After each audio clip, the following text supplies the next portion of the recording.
So paalala lang, itong arithmetic operations na 'to lahat pare-pareho lang sa AND or XOR. Nag-iiba lang sila sa kung anong na-activate sa loob ng ALU. Pero same concept pa rin. Nag-iiba lang talaga ng operations. Ngayon, different type of addition naman ang gagawin natin. Dito is arithmetic addition ng registers. So, okay, let's get started. Suppose laman ng B natin is AA. Laman ng C natin is 01H. Yan. Ngayon, ang gagawin ko is add BC.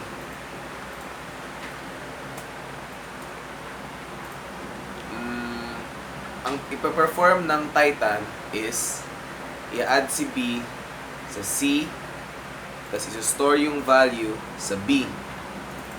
Gets? Yun. Add BC is a 1-byte instruction. So, hindi na niya kailangan ng any further inputs. Hindi na rin niya kailangan ng any more addresses sa loob ng program counter since readily available na yung dalawang data na i-add natin. So, ayun, i-fetch niya yung instruction. Fetch, add, BC. Matik alam na niya na add niya lang yung B at C. Objective niya sa add BC is ilo-load si B sa accumulator. Ilo-load, ayun nga, tama pala. Ilo-load yung B sa accumulator, yung C sa temp 2. Since already available yung dalawang registers na yun sa ALU, pwede nila i-add yun. Pwede i-add ni ALU yun. And syempre, may store siya sa accumulator, pero di pa tayo nagtatapos doon. Kailangan niya ibigay yung laman ni accumulator sa B, sa register B. And, ano ba?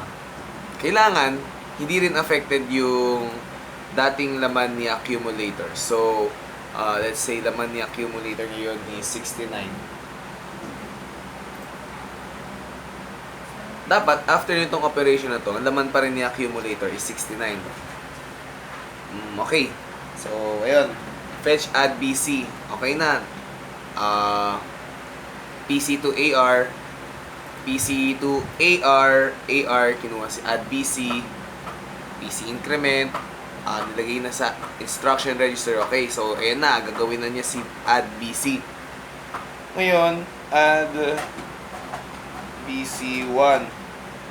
Add BC1. Ibig sabihin yan is, i-store natin, itatago mo natin yung laman ni accumulator sa special register ng Titan, which is temporary register 1.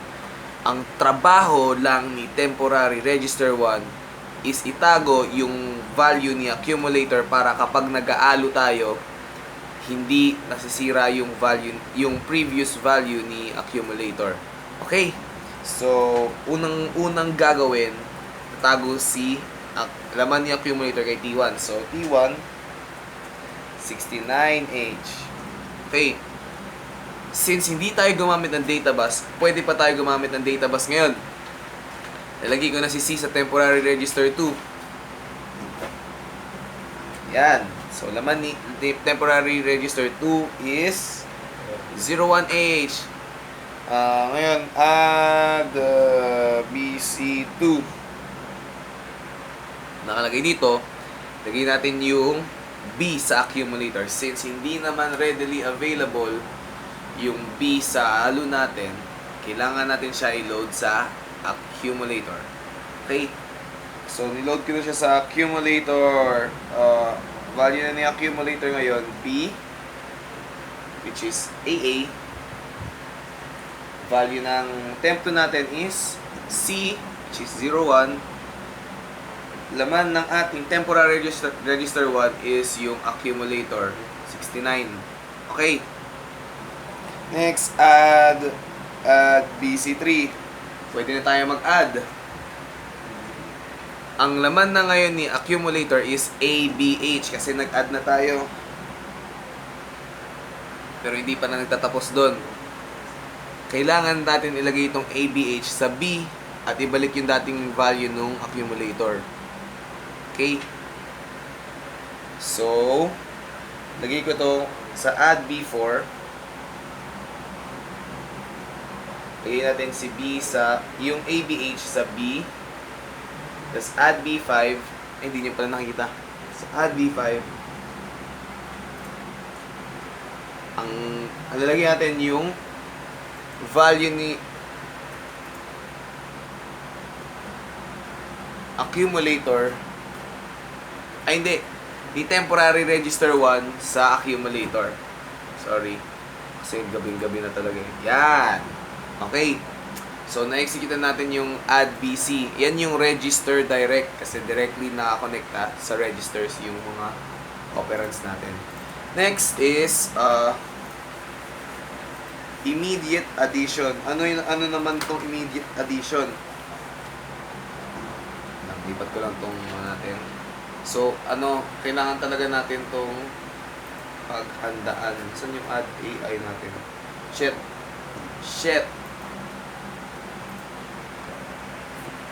So, wala yung immediate register na immediate natin. Hindi ko alam ang nangyari. Wala dito sa final. Yung immediate addition natin. Pero, sige. Nasa instruction set siya. Pero, wala dito eh.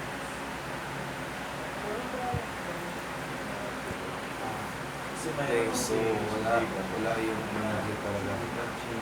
Move on tayo sa index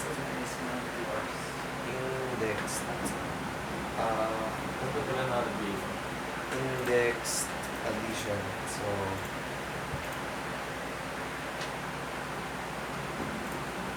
yung index addition natin is add AIX. So stored pa rin sa accumulator yung value niya. This time, same na siya nung sa address addition natin. Pero ngayon, may offset lang siya gamit yung index register. So, ang input nito is add AIX, tapos may index. May address ka dito, tapos kung ano man laman ng index register mo, i-add natin dun bago kumuha ng data. So, okay. Skip na tayo dun sa pag-fetch na. So, na-fetch na to.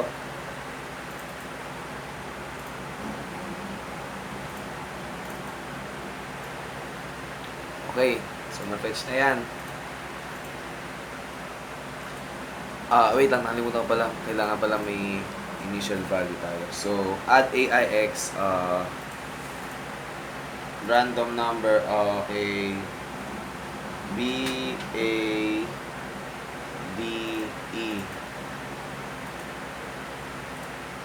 H.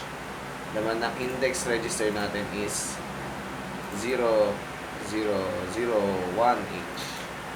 Okay, so ayan, 0001H. Ngayon, na-fetch natin si add AIX. Nakaturo na si program counter dun sa lower byte na to, which is DE. Ngayon, kukunin natin siya, store uli sa L, store sa H, ganun. Tapos ilagay sa address register. Pero ngayon, i-add natin tong 001. So, yun yung index-based addressing. Yung index-based addressing, you take whatever is the base address, tapos you add the contents of the index register to it bago kayo magkumuha ng data. Okay, let's go. Okay. AIX1. Add AIX1. Ang laman nun is mem to DR. So, mem read uli siya. memory, nakaturo si address register dito sa DE. So, ang laman ni DR is DE. At the same time, increment the program counter. So, ang program counter ngayon nakaturo na sa BA. Okay. Next, yung program counter, ibibigay na yung address ni BA sa address register. Ready to be read. So, AR, laman nung address ng BA. So, address ng BA yan. At the same time, i-restore ko yung value ng DE sa L. Okay? Next, after ko kuha yung sa L, ay malagay yung DE sa L, yung i-read na natin to si BA. So, DR. Okay naman na ng DR yung higher byte ni address natin. Ngayon, pwede na ulit tayong mag-increment kasi ayaw natin mag-stay siya next instruction, kukunin niya ulit BA. Hindi na natin kailangan yan. Increment program counter. Okay. Next, add AIX4. So, yun na, ilulog nyo siya sa H. Ngayon, ready na uli mag-load si HL pair natin sa address register.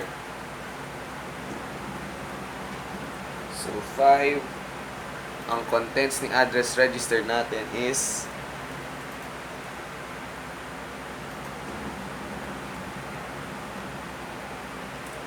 BADE plus 0001. Paano ako nagawa tong 16-bit addition? Kasi yung Titan, meron kong tawagan ay Cogstone Adder. Ayun. So, ang Cogstone Adder, nakasaksak sa kanya yung index register, nakasaksak sa kanya yung address register, tsaka yung HL pair natin. So, any dun sa tatlo na yun, pwede natin i-add anytime para mas madali mag-index addressing, mas nakakapag-add tayo ng ganun, nakakapag-indirect addressing tayo. Lahat yun thanks to the Cogstone Adder. Okay. So, ayan na. Meron na ito. Cogstone? Oo, Cogstone. So, ako si Mama Silon. Para saan yung Cogstone Adder? So, yun nga, kakasabi ko lang. Ma'am Asilo, yung Cogstone Adder po na yan is capable of double byte addition. Yun lang talaga yung value niya. Pero, yung group po namin, nakapag-incorporate siya ng modified Cogstone Adder. So, let me explain to you the components that make up Cogstone Adder. Meron siyang AND gate, XOR gate. Ayun ang kumukuha ng propagation and generate sheets ng Cogstone Adder. Kaya siya nakakapag-add ng 16 bits in less than 10 states. God damn. Wow, Sabi siya. na Mama Silon na. Okay. So, yun. Thank you, Chris. Ayun lang, mamasilo in addition to that, yung Cogstone Adder namin, hindi rin siya Cogstone Adder. Bakit? Kasi may AND, tas may XOR. Tinap namin yun. So, di siya Cogstone Adder, Cogstone XOR, Cogstone Adder din siya. Sabi nga, tap that ass, make it nasty. Yeah. Yeah, thank you. Okay, so yun, back to the topic. 6 BADF na laman kasi na offset na natin 0001. Ngayon, ang output lagi ni Cogstone Adder is nasa HL. After natin ma-add to si BADF, nasa HL pa rin siya. Reload natin siya sa address register.